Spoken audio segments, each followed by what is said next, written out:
Ich dachte, ich wäre gut vorbereitet, bis mein Handy leer war, ich einen Döner im Bauch hatte und Google mich irgendwo in den Wald geschickt hat. Und das Verrückte ist, all das hätte ich vermeiden können. Ich wusste es einfach nur nicht besser. Deshalb zeige ich dir heute die Dinge, die ich vor meiner ersten richtigen Radtour gern gewusst hätte, damit deine Tour nicht so chaotisch wird wie meine. Und vielleicht erkennst du dich ja in einen meiner Fehlern wieder. Wenn ja, schreib es mir gerne in die Kommentare, denn ich glaube, ich bin bestimmt nicht der Einzige, dem sowas passiert ist, oder? Wie falsch kann man eigentlich eine Fahrradroute planen? Hier stehe ich jetzt vor einer echt schweren Entscheidung. Ich habe 3 Wege zur Auswahl. Einmal ein sehr steiniger Weg, sehr holprig, oder ganz loser Sand, fährt sie wie auf den Strand, Hinterrad bricht ständig aus. Oder Alternative 3, Moos, Zweige, ist wahrscheinlich nicht mal ein Weg. Die letzten Kilometer bin ich auf Landstraßen unterwegs, Schnellstraßen, kein Fahrradweg in Sicht. Dafür immer wieder Autos, die recht dicht an mir vorbeifahren. Hinter mir liegt ein Stück, wo ich sehr viel auf der Straße fahren musste, weil keine Fahrradwege da waren. Recht unangenehm. An der Seite Leitplanken. Ich habe mein Ziel bei Google Maps eingegeben, auf Fahrrad geklickt und bin einfach losgefahren. Ich wusste nicht einmal, dass es dort Infos gibt über das Höhenprofil und wie die Strecke eigentlich aussieht. Also bin ich über stark befahrene Landstraßen gefahren, über Waldwege, wo nicht mal mehr der Weg zu erkennen war, und über Sandpisten, wo ich das Fahrrad schieben musste. Was hast du daraus gelernt? Routenplanung bedeutet nicht, einfach das Ziel einzugeben. Routenplanung bedeutet, zu wissen, worauf man sich einlässt. Aber ehrlich, die Routenplanung war nur das erste Problem. Das nächste hat mich körperlich komplett überrascht. Wie sehr überschätzt man sich als Anfänger bei der ersten längeren Tour? Das Wetter hält noch, aber man merkt im Körper schon die Anstrengung von den 70 Kilometern. Ich bin gespannt, wie es weitergeht. Jubiläum! Ich habe die ersten 100 Kilometer geschafft. Ab hier beginnt komplettes Neuland für mich und meinen Körper. So weit bin ich noch nie gefahren an einem Tag. Ab hier beginnt auf jeden Fall der Kampf mit mir selbst. Und die Waden schreien nach Magnesium. Ich bin jetzt bei Kilometer 142. Es wird träge. Beine sind müde. Ich dachte, wenn ich die Hälfte der Strecke schon öfters gefahren bin, dann schaffe ich das Doppelte auch. Mit mehr Zeit und ein bisschen Geduld. Die ersten Kilometer der Strecke liefen richtig super. Aber sobald ich über meine gewohnte Distanz hinaus war, wurde jeder Kilometer schwerer. Ich hatte wieder einmal komplett unterschätzt, wie mein Körper reagiert, wenn er eine ungewohnte Belastung bekommt. Und was heißt das jetzt für dich? Mehr Zeit einplanen ersetzt kein Training. Streckenlänge baut man langsam auf. Und als wäre das nicht genug gewesen, habe ich bei der Ausrüstung einen Fehler gemacht, der mich richtig Nerven gekostet hat. Kann man mit einem vollen Handy starten und trotzdem ohne Navigation enden? Handy-Akku ist bei 44%. Ich hoffe, der hält noch ein bisschen durch bis heute Abend. Oh ja, ich habe nicht darüber nachgedacht, wie schnell Google Maps den Akku leer saugt, wenn man es dauerhaft benutzt. Irgendwann musste ich in den Energiesparmodus das Display ausschalten und mich nur noch auf die Sprachansagen von Google verlassen.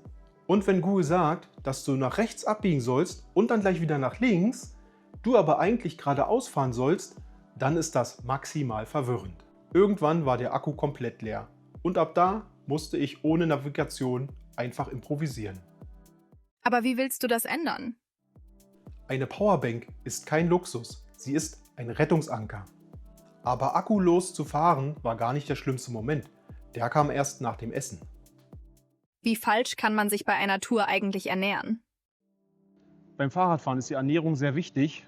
Ich möchte ja nicht in einem Kohlenhydrate-Defizit landen oder im Hungerast, wie er auch genannt wird. Deswegen habe ich mir einfach ein paar einfache Brötchen geholt. Ja, so eine süßen Knoten, Rosinenbrötchen drin, dass ich erstmal was essen kann unterwegs. Zudem noch ein paar Proteinriegel mit Nüssen drin, damit ich auch noch ein paar Fette kriege. 10% der Strecke liegen jetzt hinter mir, also 20 Kilometer. Und da ist genau Zeit für ein Rosinenbrötchen, damit mir der Tank nicht leer geht. Mahlzeit. Ich bin kurz hinter Birkenholz. Es gab keinen Fahrradweg. Die Landstraße war auch nicht besonders gut. Hier an der Autobahn ist es sehr laut. Ich bin jetzt bei 42 Kilometern. Erstmal Zeit für einen Riegel. Wobei ich merke, langsam hätte ich mal Lust auf den Mittag. Das heißt, bei nächster Gelegenheit werde ich auf jeden Fall schon mal gucken, was ich essen kann. Ich habe mir in Eberswalde jetzt erstmal einen Döner geholt, direkt am Bahnhof. Sieht sehr groß aus, der Döner. Ich hoffe, er schmeckt auch, wie er aussieht. Dabei gönne ich mir gleich noch ein Brötchen. Ruhe mich mal 10 Minuten aus und dann geht es wieder weiter. Kilometer 110.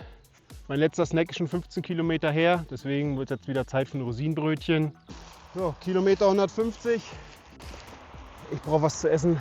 Ich habe hier irgendwo meinen Nussriegel noch mit Protein. Der wird mir jetzt sicherlich noch ein bisschen helfen.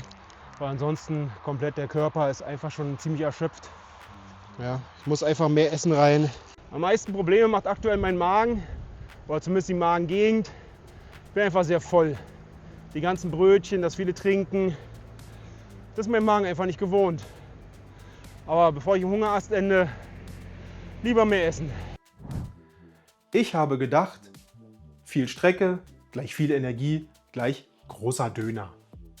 Was habe ich bekommen?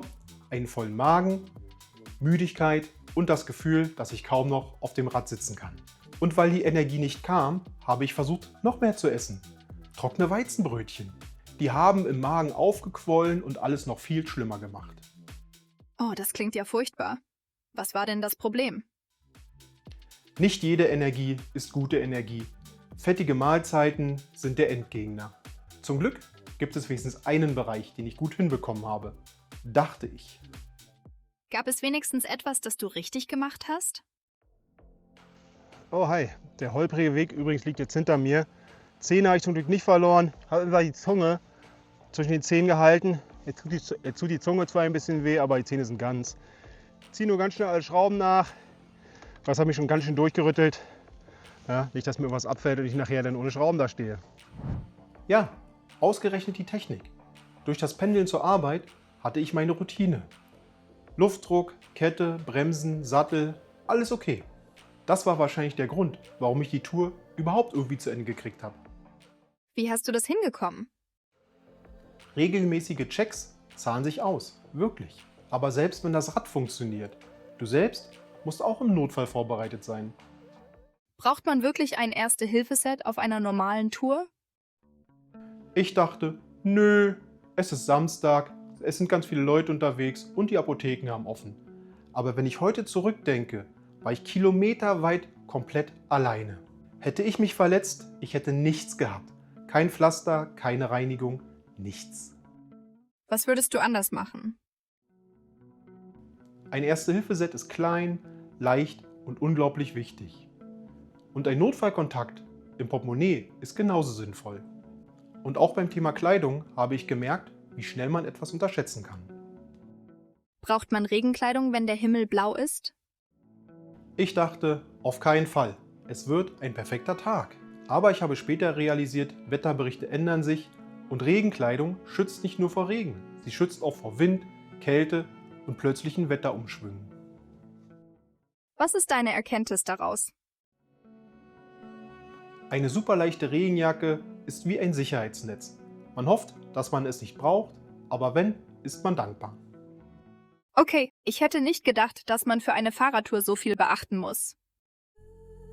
Diese Tour war für mich ein einziger Crashkurs. Und das Spannende ist, wenn ich nur eine dieser Sachen vorher gewusst hätte, wären die Hälfte der Probleme wahrscheinlich gar nicht erst entstanden. Wenn du mit dem Radfahren anfangen willst oder gerade wieder einsteigst, hilft dir meine Erfahrung vielleicht ein bisschen weiter. Erzähle mir gerne in den Kommentaren, was für Fehler du schon gemacht hast oder was du gerne vor deiner ersten Tour gewusst hättest. Danke fürs Zuschauen und allzeit gute Fahrt.